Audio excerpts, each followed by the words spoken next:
Welcome to the New World Order. This New World Order will be a new society and features lots of changes. This new society is great for some and not so great for others. In the New World Order, you will learn to love to live more modestly.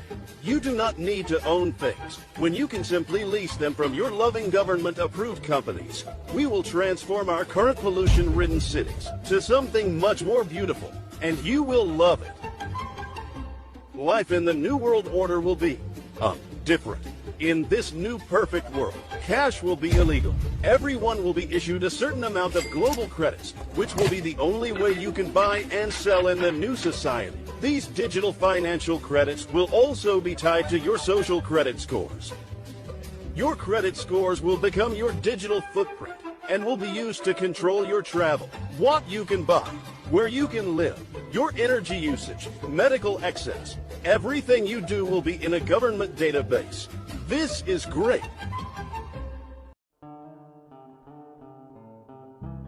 Ladies and gentlemen, we are currently living in some challenging times. In the near future, people will soon have to choose between death or living in a fake, one-world society that will be ran and controlled by Satan himself.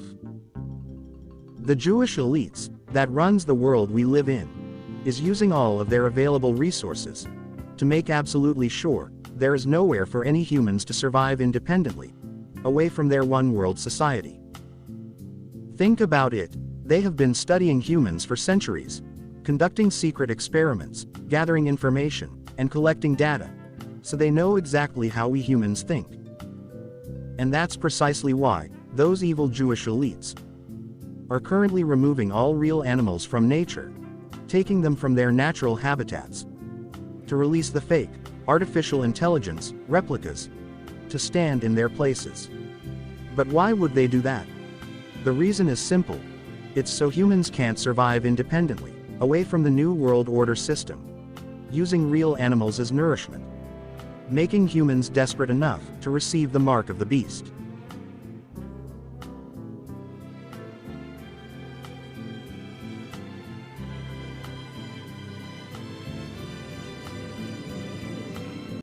Right now I'm going to just read a quote from Edward Mendell House and what he had to say in a private meeting with Woodrow Wilson, president between 1913 and 1921, from the private papers of Woodrow Wilson. Quote, "Very soon, every American will be required to register their biological property in a national system designed to keep track of the people, and that will operate under the ancient system of pledging. By such methodology, we can compel people to submit to our agenda, which will affect our security as chargeback for our fiat paper currency. Every American will be forced to register or suffer not being able to work and earn a living. They will be our chattel, and we will hold the security interest over them forever by operation of law merchant under the scheme of secured transactions. Americans, by unknowingly or unwittingly delivered the bills of lading to us, will be rendered bankrupt and insolvent, forever to remain economic slaves through taxation secured by their pledges. They will be stripped of their rights." As you can clearly see, we have been living in a controlled system since its inception. The goal for the evil Jewish elites is to have total control over every human on Earth by the way of digital technology. With this New World Order system, the evil Jewish elites will be able to track every human transaction, every human movement, all with digital technology. If you are unfamiliar, the Bible spoke about this in Revelations chapter 13 verse 16, saying, "And he causeth all, both small and great, rich and poor, free and bond, to receive a mark in their right hand, or in their foreheads." Verse 17, "And that no man might buy or sell, save he that had the mark, or the name of the beast, or the number of his name." Some people may doubt the warnings of this prophetic book, but I'm inclined to believe that the Bible is a roadmap for humans to live a righteous life, acceptable and pleasing, in the sight of the Most High, our Creator. Ask the question, why would the historical scholars keep revising this book if it didn't have any real significance? If you do a Google search about the best version of the Bible, the LSV and the Geneva Bible are listed as the best. Meanwhile, the King James Version became incredibly popular among the African American church communities. It was done on purpose to give the African Americans a certain version of the truth. The 1599 Geneva Bible, Ephesians chapter 6, verse 12, says that, "For we wrestle not against flesh and blood, but against principalities, against powers, and against the worldly governors, the princes of the darkness of this world, against spiritual wickedness, which are in the high places." That verse, from that book, exposes the real villains that has always existed within our society. Those same evil powers that are in the high places of our governments are pushing society to the next phase, which is the New World Order, which will be under digital technology. Of course, in Singapore, we already have the situation. No cash. Cashless society. It's ready to go. And a cashless society is the most important facet, the most important controlling facet of this new world economic order. Remember now, we have three facets to this new world order enslaving government. We have the new world order, the political part of it. We have the new world economic order, which is the enslaving economic part of it in a cashless society. And as well as that, we have the religious order, meaning the New Age movement that we discussed previously. So this magazine now is a magazine published by another sub-organization of the Illuminati. The Futurist is a magazine designed to condition us to their plan that is coming. And in this one particular issue, you'll notice here that there's a symbol on the front. It looks like a dollar symbol, and you may not see that it's really an electronic circuit, meaning that the new money that's coming, and they say that here, is electronic money, not paper money, not coin money, but credits and debits, electronic funds transfer in a cashless society, not just in the United States, but globally. Now notice on one of the prime articles here, it talks about a cash-free society. In other words, folks, there is a plan to take the entire globe cashless, according to information I've gleaned from research. Say this boldly, we're about to abandon the traditional system of money and accounting and introduce a new one. And the new accounting is what we call blockchain. It means digital. It means having a almost perfect record of every single transaction that happens in the economy, which will give us far greater clarity over what's going on. It also raises huge dangers in terms of the balance of power between states and citizens. In my opinion, we're going to need a digital constitution of human rights if we're going to have digital money. But also, this new money will be sovereign in nature. Most people think that digital money is crypto and private, but what I see are superpowers introducing digital currency. The Chinese were the first. The U.S. is on the brink, I think, of moving in the same direction. As you can clearly see, the evil people who are in the high places of our governments are heavily pushing for a new digital one-world currency, one that will be controlled exclusively by the evil Jewish elites that currently runs our world. Like I have said before in previous videos, the evil elites creates order out of chaos. They manufacture the problem, then they offer their solution to the problems they've created.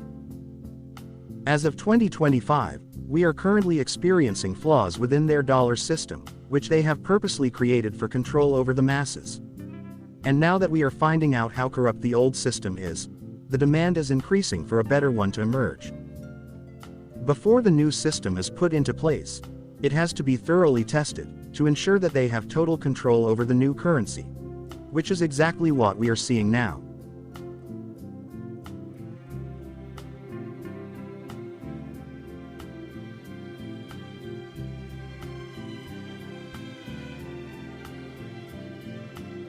Very interesting. In Thailand, the first pilot was completed successfully last year. It was a 6-month pilot, and then a week ago, the second pilot started. Because the first one was so successful, The second one was launched for 15 million low-income earners, $14 billion, giving away free money, $280 for every person who participates in the pilot, which is 10,000 baht, which is quite a bit of money for the average Thai.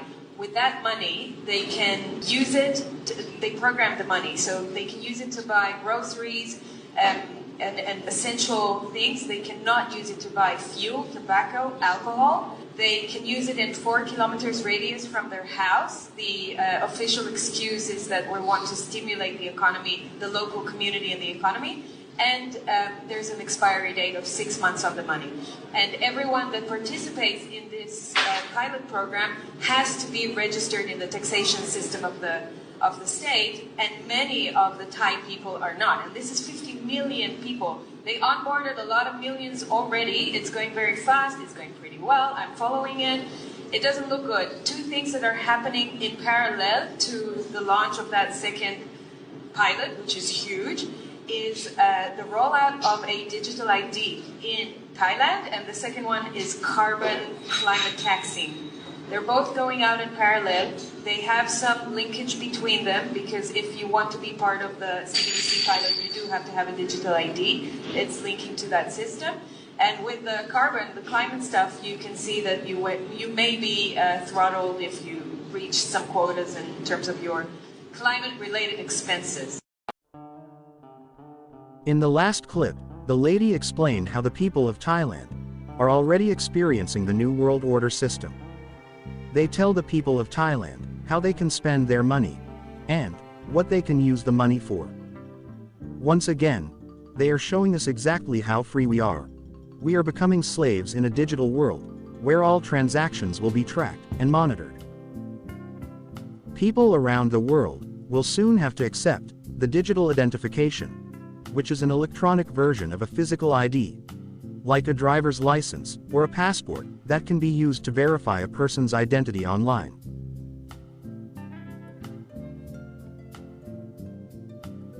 You're working to build basically an interface to the brain. Yeah. Electrode to neuron interface at a micro level. Okay, what is it? Like, I'm gonna have like a plug in my head that's gonna fit into a hard drive? Like, or how does that work? Yeah. A chip and a bunch of tiny wires. This would be implanted surgically. And it would do what? Could you input? Could you download Gym? Mm-hmm. Yes. Well, what? The long-term aspiration for Neuralink would be to achieve a symbiosis with artificial intelligence, and to achieve a sort of democratization of intelligence, such that it is not monopolistically held in a purely digital form by governments and large corporations. Basically, an effort for man to merge with machine in a healthy way. Yes. To beat machines, you basically have to merge with machines. Most likely, yes. Essentially, how do we ensure that the future constitutes the sum of the will of humanity? And so if we have billions of people with a high bandwidth link to the AI extension of themselves, it would actually make everyone hyper smart. In the last clip, we saw Elon Musk talking about his global plans to merge humans with machines. Like I stated in previous videos, the evil elites will always sell the idea that the new technology is only for humans' benefit over the true reason for its inception, which is control over the masses.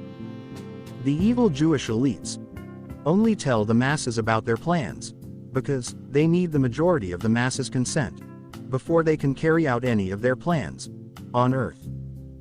Like it says in the Bible, Matthew chapter 18 verse 18, it says, "Truly I tell you, whatever you bind on earth will be bound in heaven, and whatever you loose on earth will be loosed in heaven." So the evil Jewish elites knows this to be true, which is why they get our consent before they carry out their evil plans. By using a method called pre-programming, which means to set a device or system to operate in a particular way, or at a particular time, especially before someone buys or uses it. That's precisely why they always tell the masses about their upcoming plans through every form of entertainment, movies, music, news, etc.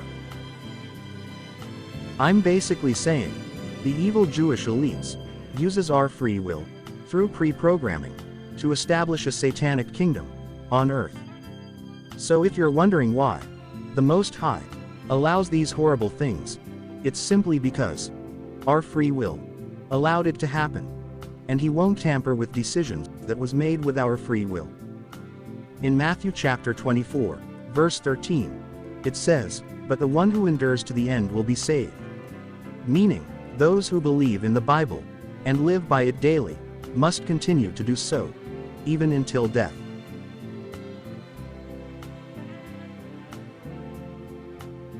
Now we see the creation of a new massive class of useless people.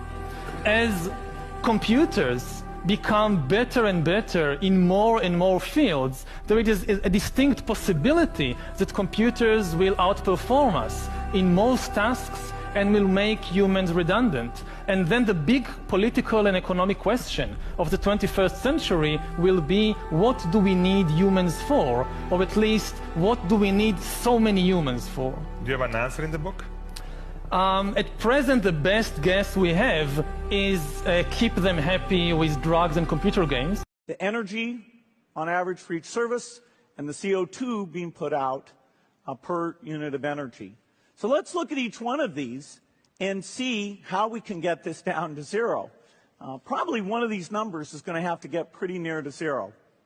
That's back from high school algebra. But let's take a look. First, we've got population. The world today has 6.8 billion people. That's headed up to about 9 billion. Now, if we do a really great job on new vaccines, health care, reproductive health services, we could lower that by perhaps 10 or 15%. What do you see as the biggest challenges in conservation? The growing human population. Because where we are, there's nothing else. And do you have views about what should be done about that? Contract, yes. But soon, at least some corporations and governments will be able to systematically hack all the people. We humans should get used to the idea that we are no longer mysterious souls. We are now hackable animals. The future of mind control, and the future being right now because these experiments are being done, is using gene editing tools. I can create small robotic units at the nanoscale, can directly diffuse into the brain space, but their presence is almost impossible to detect. This amount of nanomaterial could, in fact, affect all of you. Read from the living brain and write into the living brain. There's a mysterious direct energy weapon that is being used, and it is causing permanent traumatic brain injury. We have to get more information, and we got to tell the public what's going on. The government has to acknowledge that this is happening to civilians.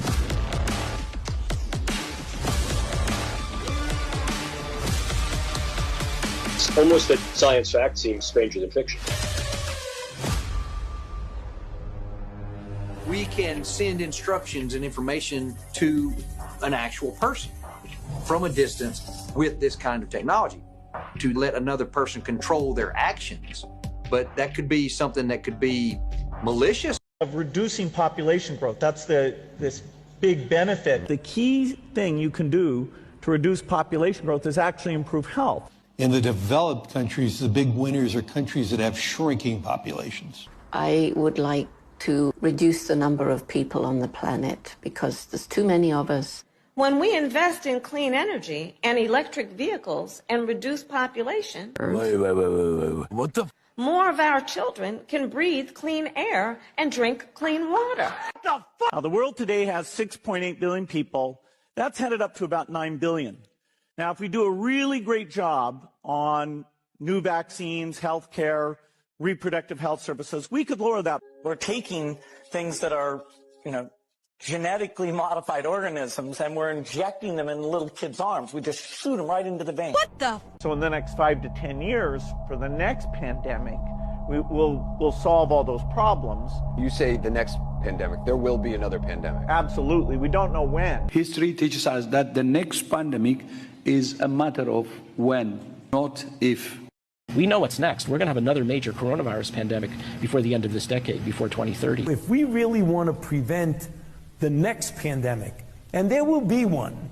There will absolutely be an outbreak of another pandemic. It may be next year. We need more money to plan for the second pandemic. There's going to be another pandemic. When you hear the word microchip, you probably think of computers or maybe smartphones. Yeah, the last thing you might think of is contraceptives. Believe it or not, CBS 2's Dr. Max Gomez says doctors are testing a wireless microchip contraceptive. This microchip may be the future of contraception. Implanted under the skin, it can deliver tiny amounts of hormone like a birth control pill. This kind of technology could have a major effect and revolutionize various aspects of medicine, including birth control. MIT professor Dr. Bob Langer and biotech firm Microchips first tested the technology in 2012 in osteoporosis patients. It was a success. That's when the Gates Foundation asked if the chip could be used to prevent pregnancy. The chip can hold enough hormone to prevent pregnancy for up to 16 years. When a woman wants to conceive, she or her doctor can just turn off the device with a remote. Researchers are now working on the remote to make sure it can't be hacked. The remote control must be put up against the skin in order to establish communication. And the reason we do that is we want to have close-range communication to prevent anyone from listening in on the encrypted signal. Some experts point out that women already have implantable birth control options like the IUD, but many still choose the pill. If women in the U.S. are not using the long-acting methods now, why are they going to be more likely to use this one? But Bob Ferrara says unlike the IUD, the chip doesn't need to be removed every time a woman is ready to have a child. The medication in the chip is the same as that in other long-acting contraceptives, and it's been around and tested and used for decades. And while it may not be a huge seller in this country, the Gates Foundation believes it could revolutionize family planning in third world countries. Dr. Max Gomez, CBS 2 News. Researchers plan to test this technology in women in 2016. The device would initially cost around $1,000, but that cost could go down with mass production. We'll keep you updated. The evil Jewish elites are using all of their available resources to reduce the population. Now they're targeting our women through the use of digital contraceptives. Like always, the evil Jewish elites will sell the idea that the old methods were ineffective or outdated, and this new digital method will be more effective for human use. I don't expect everyone to receive this message. The Bible says, in Zechariah chapter 13, verse 8, it reads, 2/3 of the people through all the land will die. They will be gone, and 1/3 will be left. The third that is left I will test with fire, purifying them like silver, testing them like gold. Meaning, everyone that we know won't make it through these tough times. That's coming ahead. I believe the number one reason why people around the world will perish, it's simply because they don't know the truth, and they don't want to know the truth either. Because when you know the truth, you will have to do better, and the bitter truth is, most people refuse to change their ways.